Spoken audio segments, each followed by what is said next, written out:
ह्या पोराने बॅनर बघा ना कसं छापलाय. हे बॅनर बघून दोन समाजात वाद होणार नाहीत काय? होणार वाद. काय वाटतं तुला? शिक्षणासाठी फक्त आम्हाला आरक्षण पाहिजे आहे, बाकी बरोबरी करायला तुमच्या 7 पिढ्या जातील. आमच्या 90% प्रत्येकाचीच येतात का?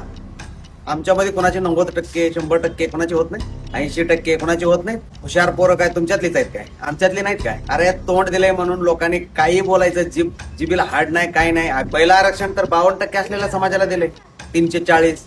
मग आदिवासींचा विचार केला 341, मग आम्ही 342.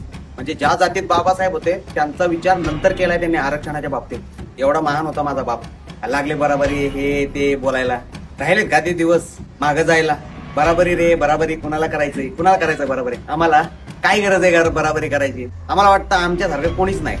तसं तुला वाटतं ना? त्याच्यामुळे आम्ही स्वतः बराबरी करू देत नाही. नकोच आम्हाला बराबरी कोणाची. बाबासाहेबांनी त्या जागी आम्हाला आणून थांबवलंय. आम्ही आमच्या जागी छान आहे. पूर्वी लोकांना जात लपवावी लागायची, आता छाती टोकून सांगतात लोक नागवंशी महार आहे म्हणून. कळलं का? हे फरक आहे. आणि लोकांना वाटतं ना आम्ही जातीवाद करतो. हे काय मग?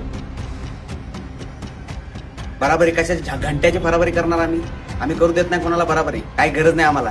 आम्ही आमच्या जागी बरोबर आहे. कळलं का? आधी पुस्तकांवर विश्वास ठेवायचा बघा. शिका. जय महाराष्ट्र.